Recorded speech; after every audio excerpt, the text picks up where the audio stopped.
c'est bon pour la prise de valeur de votre parc. C'est bon pour votre rétention de locataires. Puis, quand vous voudrez refinancer, vous allez avoir un rapport d'inspection 10 sur 10. Et puis, c'est le temps. De toute façon, les taux sont bas. Et puis, il n'y a pas vraiment d'autre endroit que dans vos propres immeubles où mettre votre argent dans le moment.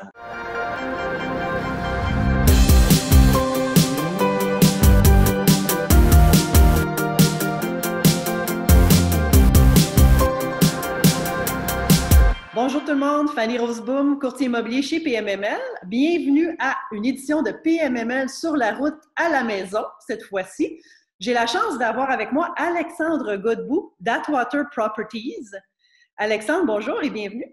Bonjour. Bonjour Fanny, merci. Merci à toi d'avoir accepté l'invitation. C'est un plaisir. Pour moi, je suis au bureau tous les jours depuis le début de cette crise, donc ça me fait plaisir de parler à des gens différents. Sais-tu, Alexandre, je remarque sur le terrain que les équipes gagnantes et les entreprises solides ne se sont pas laissées abattre du tout. Hein? Ils ont continué, ils ont gardé le cap, puis ça semble être ton cas.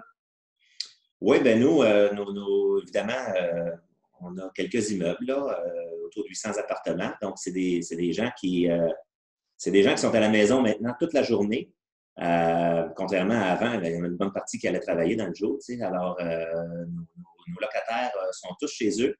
Donc, c'était pas le temps de les lâcher. C'était au contraire le temps de mettre plus d'heures et plus d'efforts à s'assurer que tous les systèmes de nos immeubles fonctionnent puis que la propreté, le niveau de propreté soit rehaussé. Donc, c'était pas un temps pour nous d'aller se confiner. Au contraire, c'était un temps pour nous de mettre la main à la pâte. Est-ce que tu dirais que le nombre d'appels a augmenté pour les gens vu qu'ils s'ennuient un petit peu? Des fois, les personnes âgées, ils vous appellent juste pour jaser. Tu as l'impression, c'est peut-être pas à toi qui font les téléphones, mais... Ils commandent beaucoup en ligne. Alors, ils font venir la pharmacie, ils font venir l'épicerie, ils font venir beaucoup de trucs sur Amazon, ces choses-là. Fait qu'ils descendent 3-4 fois par jour, voir si le fameux colis est arrivé. Et puis, ils en profitent pour jaser avec l'administration, le portier, le concierge, un petit 10-15 minutes. Oui, effectivement, ils descendent en bas, là. On les voit beaucoup. OK.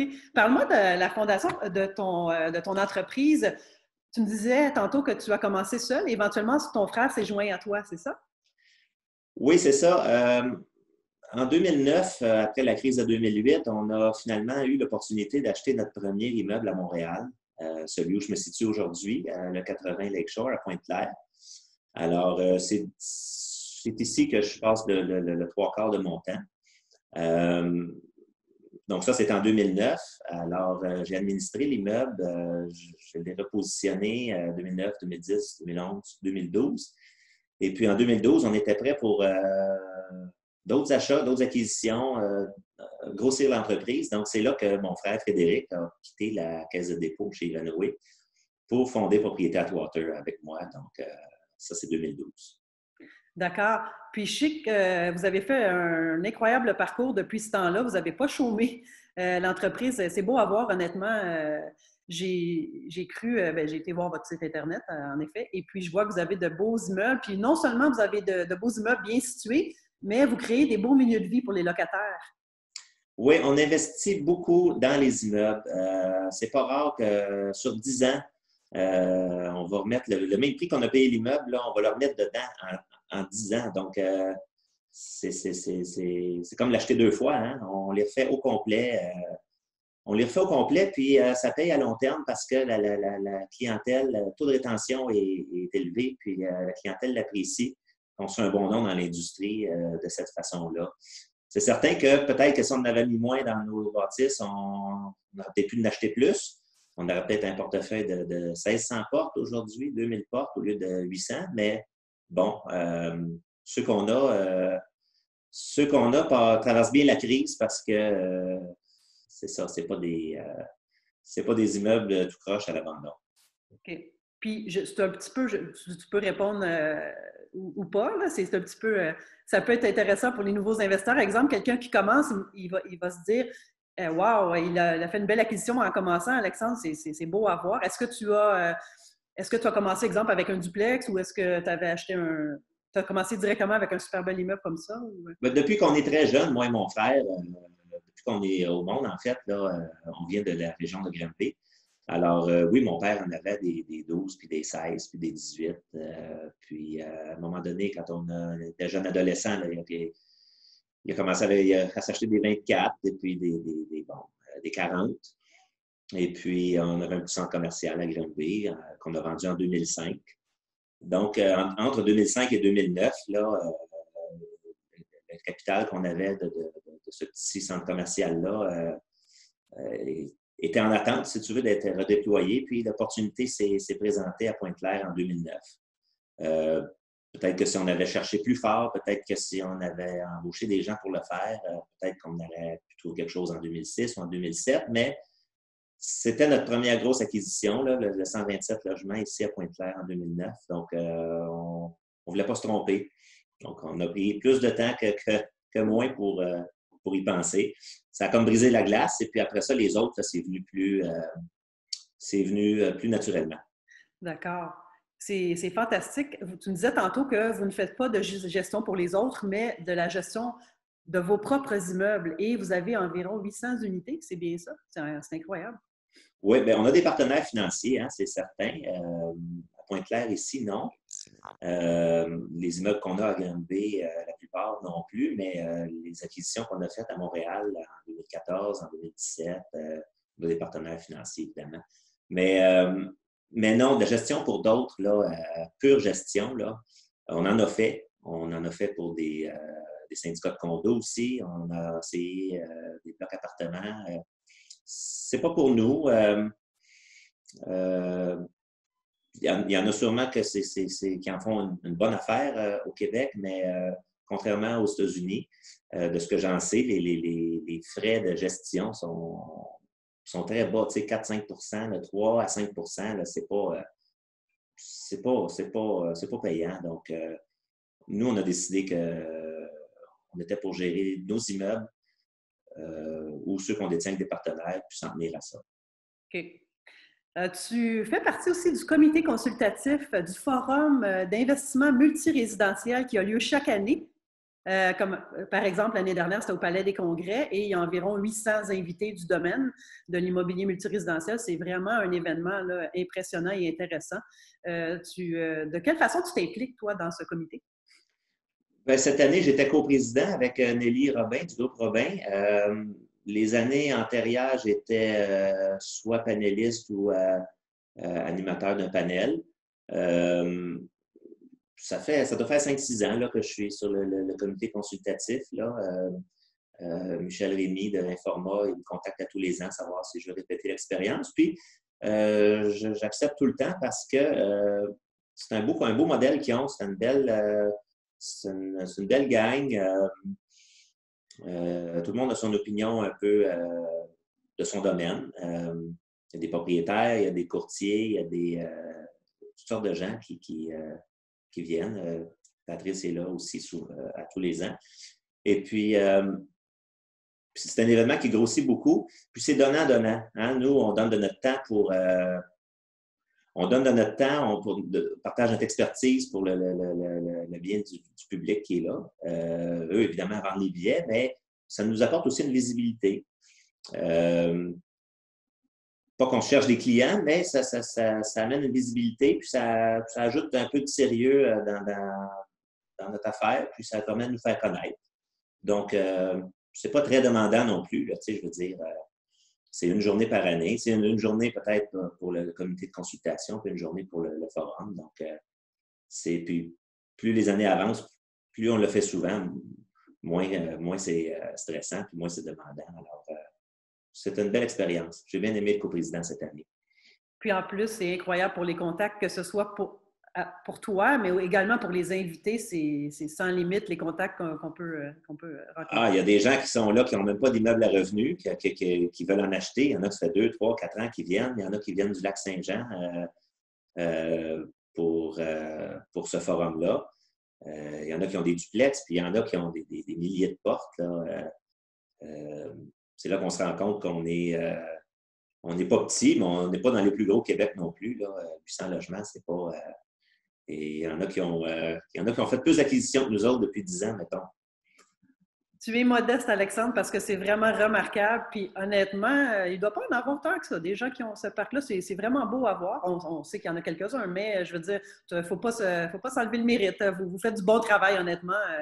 Bien, merci beaucoup. Mais le marché est très dispendieux depuis quelques années.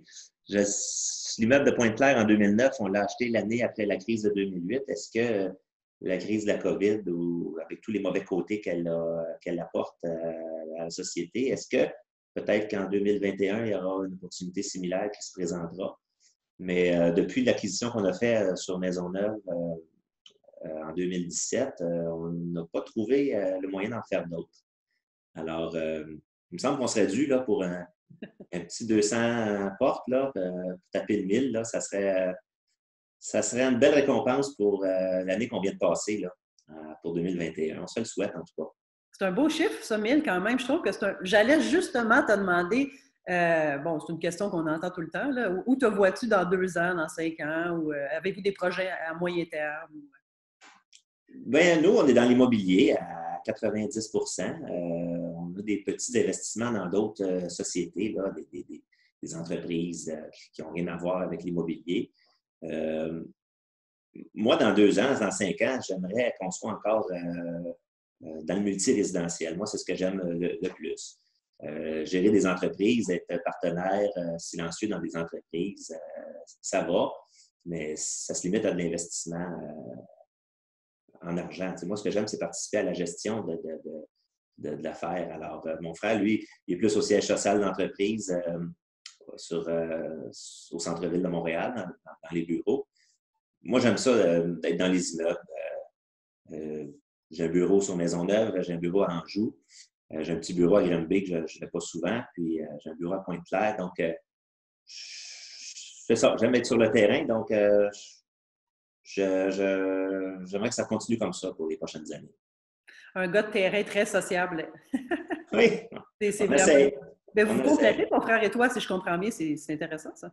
Oui, bon, on se complète bien. Lui, il gère plutôt les finances. Il tient nos investisseurs informés de ce qui se passe avec les investissements, tout ce qui est rapport, tout ce qui est peut-être plus les financements, les refinancements, tout ce qui est le légal de l'affaire, les transactions. Moi, je suis plus à la gestion de projet, la gestion des travaux, des rénovations. Je travaille avec notre directrice du marketing, notre directrice de ressources humaines. Je m'essaie de tenir proche des employés. On se divise la tâche de façon naturelle, disons. Ah, c'est excellent, ça. Alors, suite à la COVID, est-ce que tu as retenu des leçons? Est-ce que tu as des nouvelles façons de travailler? Est-ce que tu aurais des conseils à donner à d'autres entreprises? Ou... Bien, des leçons, comme j'expliquais un peu tantôt, de tenir tes immeubles sharp en tout temps par rapport à, tu sais, dans un taux de vacances qui est presque zéro, c'est plus, ça peut être tentant de dire, ah, ben, sais-tu quoi, les appartements, pas besoin de faire les cuisines, pas besoin de mettre l'argent dedans, pas besoin de. On va juste augmenter le loyer, on ne fera pas de travaux. Pourquoi mettre ça plus beau que le client en demande? Anyway, ça se loue, tu sais. Oui, mais quand une crise arrive, ben là, c'est ça. Après la crise, il va peut-être avoir une contraction des ménages. Peut-être que le taux de vacances va remonter. Puis, ben, nos immeubles, nous, sont droits. Donc, si j'ai un conseil à donner, si votre plan sur un investissement sur 10 ans, c'est de mettre, je ne sais pas moi, 20 000 par année dans votre bloc, bien, sautez pas d'année, mettez-les. Et puis, c'est bon pour la prise de valeur de votre parc. C'est bon pour votre rétention de locataire. Puis, quand vous voudrez refinancer, vous allez avoir un rapport d'inspection 10 sur 10. Et puis, c'est le temps. De toute façon, les taux sont bas. Et puis, il n'y a pas vraiment d'autre endroit que dans vos propres immeubles où mettre votre argent dans le moment. Donc, nous, on trouve que c'est une bonne place à la mettre, à défaut de pouvoir en acheter d'autres dans le moment. C'est un excellent point, ça. La bourse est un peu instable ces jours-ci. Ah, c'est ça. Puis quoi, on n'ira pas s'acheter un restaurant ni un hôtel cette année, tu sais, je veux dire. Donc, puis on ne voyagera pas beaucoup non plus. Donc, si vous aviez des travaux à faire, là, changement de fenêtre, changement de toit, rénovation de cuisine ou d'air commune dans vos appartements, dans vos blocs, ben, c'est cette année que c'est le temps. Si vous avez l'argent, là, Moi, je pense que c'est un bon placement. De placer l'argent dans vos affaires, c'est encore ce qu'il y a de mieux. Puis, peut-être en terminant, un conseil pour on a certains clients qui commencent également. C'est sûr qu'on a une clientèle expérimentée en général, mais on a parfois des nouveaux qui veulent faire des acquisitions puis qui hésitent. Est-ce que c'est bon l'immobilier? Est-ce que je devrais investir? Je pense que tu es l'exemple que c'est vraiment un domaine très... C'est très intéressant. Je dis toujours le mot intéressant, là, mais c'est un domaine qu'il ne faut pas hésiter. Bien, il ne faut pas hésiter. Puis souvent, ce que j'en entends beaucoup au forum, il y en a qui viennent me voir, il y en a qui me disent ah, j'aimerais ça, on m'a commencé, mais je n'ai pas les moyens d'acheter plus qu'un sixplex. Bien, pourquoi casser votre tirelire à essayer d'acheter un sixplex que vous allez payer très, très cher? Achetez un peu plus gros, mettez-vous 2, 3, ou c'est pas grave, mettez-vous minoritaire, puis allez vous chercher un investisseur, lui, qui va mettre 50, 60 70 de la mise de fonds. Puis soyez gestionnaire pour lui. Ou, tu sais,